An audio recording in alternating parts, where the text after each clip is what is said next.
दर्शकों, इस दुनिया में दो तरह के वैद्य होते हैं। एक वैद्य वो जिसको संपूर्ण जड़ी बूटियों का ज्ञान होता है और दूसरा वैद्य वो जिसको जड़ी बूटियों का कोई ज्ञान नहीं होता। दर्शकों, जैसे एक जानकार वैद्य जंगल से कारगर जड़ी बूटियां लाकर के औषधि तैयार करता है जो रोग को समाप्त कर देती है, दूसरी ओर कोई अनजान व्यक्ति जिसको जड़ी बूटियों का ठीक से ज्ञान नहीं है, वह जंगल से घास फूस ला करके जो औषधि तैयार करता है वो बिल्कुल भी लाभदायक नहीं होती। दर्शकों, आप अपने शास्त्रों को ऐसे जानिए जैसे एक वन होता है जिसमें बहुत प्रकार के पेड़ पौधे और जड़ी बूटियां होती हैं। उसी वन में कुछ जड़ी बूटियां कम असरदार होने के साथ साथ अधिक साइड इफेक्ट वाली भी होती हैं, जबकि कुछ जड़ी बूटियां अत्यधिक असरदार और बिना साइड इफेक्ट वाली होती है।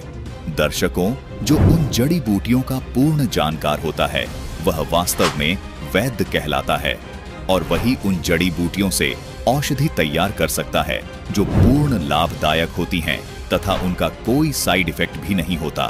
दूसरी ओर जिसको जड़ी बूटियों का पूर्ण ज्ञान नहीं होता उसको नीम हकीम खतरा ए जान मानो, क्योंकि वह जो भी औषधि बनाता है वह कारगर नहीं होती, क्योंकि वह औषधियों का पूर्ण जानकार नहीं होता। दर्शकों, अध्यात्म मार्ग के अंदर भी ऐसा ही है। जिनको अपने सद्ग्रंथों के गूढ़ रहस्यों का कोई ज्ञान नहीं है, उन्होंने गुरु व संत बनकर इन शास्त्रों रूपी वन से साधना रूपी औषधि तैयार की है, वो बिल्कुल लाभदायक नहीं है और इन साधनाओं का साइड इफेक्ट भी बहुत अधिक है। उदाहरण के तौर पर जैसे इन नीम हकीमों ने श्राद्ध कर्मकांड व पितृ पूजा जैसी औषधि तैयार की है। ये कहते हैं कि कर्मकांड द्वारा श्राद्ध करने से आपके पितृ 1 वर्ष के लिए तृप्त हो जाते हैं। कांड के द्वारा की गई श्राद्ध क्रिया को पितृ पूजा तथा भूत पूजा कहा जाता है, क्योंकि यह क्रिया संसार से गए व्यक्तियों के लिए की जाती है। गीता जी अध्याय 9 के श्लोक 25 में स्पष्ट कहा है कि जो लोग पितरों की पूजा करते हैं पितरों को प्राप्त होते हैं, यानी स्वयं भी पितृ योनि को ही प्राप्त होते हैं, और जो भूतों की पूजा करते हैं वो भूत योनि को प्राप्त होते हैं। दर्शकों, पवित्र श्रीमद् भगवद गीता चारों वेदों का सार है। गीता जी अध्याय 16 के श्लोक 23 और 24 में इसका प्रमाण दिखाते हैं। ये है गीता जी अध्याय 16 का श्लोक 23, जिसमें कहा है कि अर्जुन, जो पुरुष शास्त्र विधि को त्याग कर अपनी इच्छा से मनमाना आचरण करता है वह न तो सिद्धि को प्राप्त होता है, न परम गति को और न सुख को ही। गीता जी के अध्याय 16 के श्लोक 24 में कहा है कि अर्जुन, इससे तेरे लिए कर्तव्य और अकर्तव्य की व्यवस्था में शास्त्र ही प्रमाण है। इसे जानकर शास्त्र विधि से नियत कर्म ही करने योग्य है, अर्थात जो शास्त्रों में बताया है वैसा ही करना चाहिए, पुराणों में ही लिखी है। दर्शकों, गीता अध्याय 16 श्लोक 24 में कहा है कि तेरे लिए अर्जुन कर्तव्य और अकर्तव्य की व्यवस्था में शास्त्र ही प्रमाण है, अर्थात कौन सी साधना करने योग्य है और कौन सी साधना करने योग्य नहीं है उसके लिए शास्त्र ही प्रमाण है। इसलिए अर्जुन, शास्त्रों के अनुसार ही साधना कर। यदि भूत बनना है तो भूतों की पूजा करो, यानी श्राद्ध करो, और जिसको परमात्मा प्राप्ति करके मोक्ष प्राप्त करना है तो सूक्ष्म वेद के आधार से भक्ति साधना करो, जो कि मानव जीवन का असल उद्देश्य है। गीता अध्याय 17 के श्लोक 23 में स्पष्ट लिखा है कि उस सच्चिदानंद घन ब्रह्म अर्थात पूर्ण परमात्मा की भक्ति का ओम तत् सत यह नाम मंत्र है। इस मंत्र का संपूर्ण भेद जानने के लिए गीता अध्याय 4 श्लोक 34 में कहा है कि तत्वदर्शी संत की खोज करो। इस 3 नाम के मंत्र में तत्व व सत सांकेतिक है, यानी कोड वर्ड है। इन्हें आज तक कोई भी नहीं समझ सका है, इसे केवल तत्वदर्शी संत ही समझ सकता है। वर्तमान में संत रामपाल जी महाराज ने ही इन सांकेतिक मंत्रों का भेद उजागर किया है। दर्शकों, इसके साथ साथ गीता अध्याय 9 श्लोक 25 में भी स्पष्ट कहा है कि भूत पूजने वाले भूत बनेंगे और पितृ पूजने वाले पितृ बनेंगे और मेरी पूजा करने वाले मुझे प्राप्त होंगे, यानी मंदालसा और राजा ऋतध्वज द्वारा बताई गई लोक वेद वाली साधना आपको भूत और पितृ की योनि में ले जाएगी, जहां आपको भयंकर कष्ट भोगना पड़ेगा। दर्शकों, यह भी स्पष्ट है कि गीता का ज्ञान काल ब्रह्म ने दिया है। इसने अपनी भक्ति का मंत्र गीता अध्याय 8 श्लोक 13 में बताया है कि मेरी भक्ति का केवल एक ओम मंत्र है। मूल संस्कृत में स्पष्ट लिखा है कि माम यानी मुझ, ब्रह्म यानी ब्रह्म का केवल एक ओम, ये एक अक्षर का नाम है। अर्थात मुझ ब्रह्म का केवल ये एक ओम नाम है कि ब्रह्मलोक में गए हुए प्राणी भी जन्म मृत्यु में वापस आते हैं, जिसका प्रमाण हमें गीता अध्याय 8 श्लोक 16 में देखने को मिलता है। ब्रह्मलोक में गए हुए साधकों को भी लौटकर इस संसार में वापस आना पड़ता है। वहीं दूसरी ओर गीता अध्याय 15 के श्लोक 4 में गीता ज्ञानदाता ने स्पष्ट कहा है कि तत्वदर्शी संत से तत्व ज्ञान सुनने के पश्चात उस परम पद रूप परमेश्वर को भली भांति खोजना चाहिए, जिसमें गए हुए पुरुष फिर लौटकर संसार में नहीं आते, यानी उनका पूर्ण मोक्ष हो जाता है।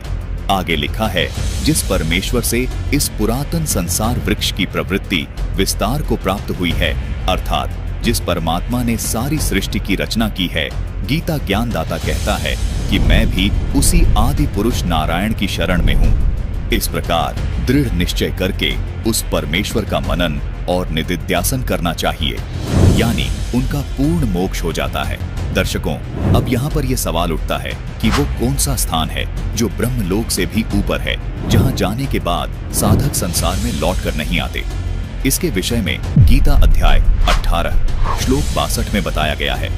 लिखा है कि हे भारत, तू सब प्रकार से उस परमेश्वर की ही शरण में जा। उस परमात्मा की कृपा से ही तू परम शांति को तथा सनातन परम धाम को अर्थात सतलोक को प्राप्त होगा।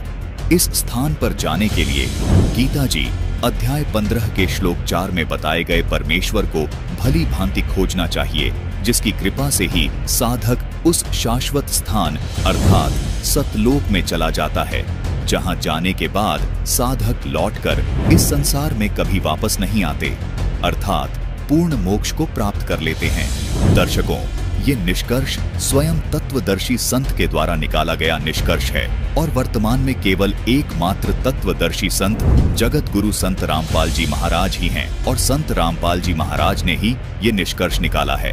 दर्शकों, जिस प्रकार गीता अध्याय 8 श्लोक 13 में ब्रह्म को पाने का ओम नाम बताया गया है, इस ओम नाम के जाप से साधक ब्रह्म को ही प्राप्त होता है, जो जन्म मृत्यु में ही फंसे रहते हैं। इसी प्रकार उस सनातन परम धाम यानी सदा रहने वाले स्थान को पाने के लिए सच्चिदानंद घन ब्रह्म की भक्ति करनी होती है, जिसको पाने का मंत्र गीता अध्याय 17 के श्लोक 23 में बताया गया है, जो मंत्र है ओम तत्सत, जो सांकेतिक है और जो केवल संत रामपाल जी महाराज के पास है। ये मंत्र सच्चिदानंद घन ब्रह्म को पाने के मंत्र हैं। गीता अध्याय 8 श्लोक 3 में इसी सच्चिदानंद घन ब्रह्म को परम अक्षर ब्रह्म कहा है। इस परम अक्षर ब्रह्म की साधना करने से साधक कभी लौटकर वापस इस संसार में नहीं आते, अर्थात जन्म मरण के चक्कर में नहीं आते। इसलिए गीता अध्याय 18 श्लोक 62 में गीता ज्ञानदाता ने उस परमेश्वर की शरण में जाने को कहा है। इसी परम अक्षर ब्रह्म यानी सच्चिदानंद घन ब्रह्म की साधना को आदि सनातनी पूजा कहा जाता है। इसकी पूर्ण जानकारी संत रामपाल जी महाराज के विशेष सत्संग प्रवचनों के आधार पर बनाई गई वीडियो सनातनी पूजा के पतन की कहानी संत रामपाल जी महाराज की जुबानी भाग 3 में विस्तार से दी गई है। दर्शकों, हमारे ये धर्म गुरु गीता अध्याय 9 श्लोक 25 के इस आशय को भी नहीं समझ पाए, जिसमें स्पष्ट लिखा है कि भूतों की पूजा करने वाले भूत बनेंगे, पितरों की पूजा करने वाले पितरों को प्राप्त होंगे और मेरी पूजा करने वाले मुझे प्राप्त होंगे। दर्शकों, ब्रह्मा जी, विष्णु जी, शिव जी, देवी दुर्गा जी तथा गणेश जी की भी साधना ठीक से नहीं बताई और न ही इन देवी देवताओं की यथार्थ साधना के सत मंत्र बताए, जो देवी देवता हमारे शरीर में बने कमल चक्रों में विद्यमान हैं। इन्हीं कमल चक्रों से होकर के आत्मा को शरीर छोड़कर जाना होता है। संत रामपाल जी महाराज सनातनी पूजा के प्रथम चरण की साधना इन देवी देवताओं के यथार्थ मंत्र अपने शिष्यों को देते हैं। दर्शकों, गीता जी में इतने स्पष्ट शब्दों में बताई गई यथार्थ भक्ति साधना को भी हमारे ये तथाकथित धर्मगुरु नहीं समझ सके। इससे ये स्पष्ट होता है कि ये सभी पूर्ण रूप से तत्वज्ञानहीन यानी अज्ञानी हैं और ये तत्वदर्शी संत नहीं हैं। आज कलयुग के मानव का सौभाग्य है कि आज वर्तमान में संत रामपाल जी महाराज के रूप में हमें वो तत्वदर्शी संत मिल गया है जो संपूर्ण शास्त्रों के गूढ़ रहस्य को उजागर करके निर्णय कर रहा है कि गीता जी और वेदों के अनुसार ये साधना करो जो परम कल्याणकारी व मोक्षदायक है। इसके स्थान पर किसी ऋषि विशेष या किसी राजा रानी का खुद का अनुभव है, वो मत करो। दर्शकों, भक्त समाज को अब ये स्वीकार कर लेना चाहिए कि वास्तव में एकमात्र तत्वदर्शी संत केवल संत रामपाल जी महाराज ही हैं। दर्शकों, यदि हमारे पूर्वज तत्वदर्शी संत की तलाश करके और उनको दंडवत प्रणाम करके उनसे वास्तविक भक्ति कर्म और साधनाएं जान लेते तो ये मनमुखी साधनाएं करके हमारे पूर्वज प्रेत योनि को प्राप्त नहीं होते। वर्तमान में केवल संत रामपाल जी महाराज ही शास्त्रों में छिपे गूढ़ रहस्यों को उजागर कर रहे हैं। जैसे एक जड़ी बूटियों की पूरी जानकारी रखने वाला असली वैद्य वन से यथार्थ जड़ी बूटियां चुनकर एक उत्तम औषधि तैयार कर देता है जो रोग को जड़ से समाप्त कर देती है, जिसका कोई साइड इफेक्ट भी नहीं होता।